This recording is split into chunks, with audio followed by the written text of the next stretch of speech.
আমার সামনে যেই নোয়া গাড়িটা, ও আল্লাহ আল্লাহ গাইজ, যেটা আপনারা ভাবছেন, হ্যাঁ আজকে সত্যি আমার সাথে এটা হয়েছে। আর আমি অনেক সরি, যেহেতু আজকে আমি ইম্পর্টেন্ট একটা ভিডিও নিয়ে আসছিলাম আপনাদের দেখানোর জন্য। সেখানে আমার জানি না কেন এই কারণে আমার হচ্ছিল গিয়ে ভয়েস ওভার করতে হয়েছে, কজ আমার ভয়েস রেকর্ড হয় নাই। এতটা রাগ উঠছে যখন বাসায় আমি আসছি, দেখলাম যে আমার ভিডিওটা ভয়েস রেকর্ড হয় নাই। প্রচণ্ড রাগ জিদ, এমনিতে আমি নর্মাল আজকে অসুস্থ হয়ে গেছি গজ, 2 দিন যাবত আমার ঠান্ডা গলা বসে গেছে। তারপরে গাইজ আপনাদের জন্য ভিডিওটা বানানো লাগতেছে।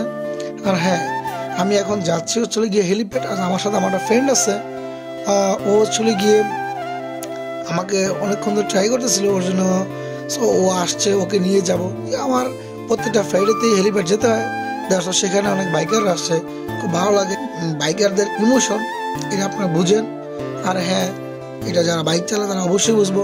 তো প্রত্যেকটা ফ্রাইডেতে এখানে হেলিপ্যাডে অনেক বাইক একসাথে হয়, আর সেখানে বসে এক কাপ চা খাওয়া আনন্দের বিষয়। ও নাইস, চলে আসছে আমার ফ্রেন্ডরা। যদিও আমি কিছুক্ষণ আগে অনেক রাফ বাইক চালাইছি, যদিও রাফ চালানো ঠিক না, তারপরও আমি চালাইছি। কজ যেহেতু 300 ফিট সেফলি চালালে আলহামদুলিল্লাহ ইটস ওকে, বাট আমি মনে করি যে সেফটি এবং আরও হচ্ছিল গিয়ে রাস্তা বুঝে, আজকে গাড়ি অনেক কম ছিল তাই একটু টানলাম। তো যাই হোক গাইজ, আজকে আমার সাথে যেটা হতে যাচ্ছিল সেটা আমার কিছুক্ষণ ভিতরে দেখতে পারবেন গাইজ আমার সাথে কী হয়েছে। আর আমি মোটেও প্রস্তুত ছিলাম না। আর এরকমটা হওয়ার জন্য প্রত্যেকটা জায়গাতে বাইকারদের বদনাম হয়, বাইকাররা ওইটা করছে, ওইটা করছে, এটা করছে। কিন্তু একজিট আপনি গাইজ প্রত্যেকটা ভিডিও যখন দেখবেন, ফুটেজ দেখবেন, যে পাশের থেকে হয়তো বাইকারদেরকে লাগাই দিছে, আর না হয় সামনে থেকে চলে আসছে, আর না হয় কেউ একটা না একটা মানে থাকবে গাইজ। মানে প্রত্যেকটা ভিডিও ফুটেজ দেখলে মনে হয় যে কি নিষ্ঠুর একটা অ্যাক্সিডেন্ট। আজকে আমার সাথে যেটা হতে যাচ্ছিল, এই যে আমার সামনে যে ইয়ামা FZ2, ও আমাকে একটু মানে অনেকক্ষণ ধরে আমাকে করতেছিল। তো আমি একটু ওকে ছাড় দিলাম, যাক FZ2 ভার্সেস 4B জীবনে তো পসিবল না, ও আমার সাথে পারবে না, আমার 4 গিয়ার সাথে ওর টাফ হয়ে যাবে।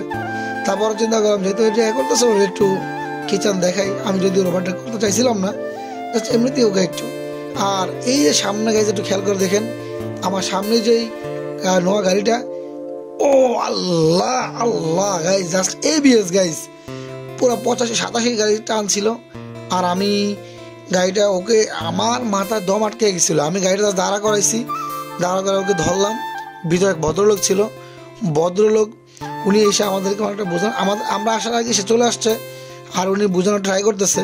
কিন্তু উনি বুঝাবে কি, ড্রাইভ করছে তো না ড্রাইভার, উনি যে কাজটা করছে এটা অনেক মানে এটা জীবনের ঝুঁকি দিতে পারতো। আজকে আল্লাহ আমাদেরকে বাঁচাইছে।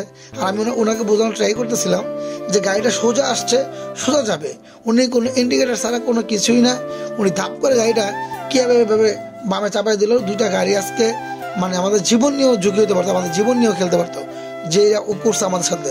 আমি বললাম যে আজকে আপনার গাড়ির সাথে আপনার গাড়ি নিলে 1 লক্ষ টাকা কাজ করতেন, কিন্তু আমাদের জীবন চলে যেত। তো মালিকটা হয়তো ভালো ছিল, উনি অনেক সরি বলে বুঝে দিচ্ছে। আমি ড্রাইভারকে বললাম কী করেন আপনি, উনি আমাকে মাপ চাইতেছে, উনি 2 হাত তুলে মাপ চাইতেছে।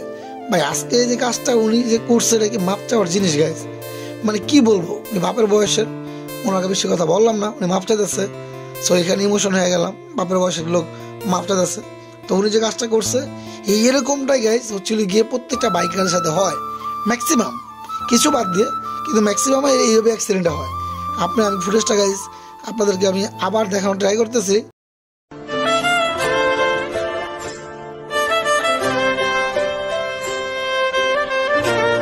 যে ও কীভাবে এইভাবে মানে জাস্ট ABS গাইজ, ABS ছেলেদের বুঝে আল্লাহ পাক বাঁচাইছে যে দ্রুত সময়ের ভিতরে আমি গাড়িটা কন্ট্রোলে নিয়ে আসতে পারছি। আর ছেলেটা তো বলতেছে ভাই আমি তো আপনাকে নিয়ে ভয় পাইছি, যে আপনার পিছনে থেকে আমার নিয়ে মাইরা দেন ভাই, ও একটা ভয় পাইছে। যাওয়ার আগে বলতেছে ভাই আপনার চ্যানেলটা কি, আমি বললাম গাড়িতে দেওয়া ছিল, ও নামটা দেখে গেল, ভিডিও কবে আপলোড করবো সেটাও জানলো। আমি বললাম ভিডিও আপলোড হবে, ব্যাড লাক যে লাইভ বসে দিতে পারলাম না। আর ওরা সবাই আতঙ্কে, এখানে অনেকগুলো বাইক ছিল, প্রতিটা বাইকের মানে আতঙ্ক হয়ে গেছে যে কী হইলো। সো গাইজ সবাই সাবধানে গাড়ি চালাবেন, বাইক রাইড করবেন, সেফটি ফার্স্ট। তারপর হচ্ছিল গিয়ে গাইজ বাইক চালাবেন, এটাই হচ্ছিল গিয়ে আমাদের বাইকারদের একটা আমাদের প্রথম সেফটি, যে হেলমেট থাকতে হবে। সো ভালো থাকবেন, দেখা হবে অন্য কোথাও মোটর ব্লগে। আল্লাহ হাফেজ।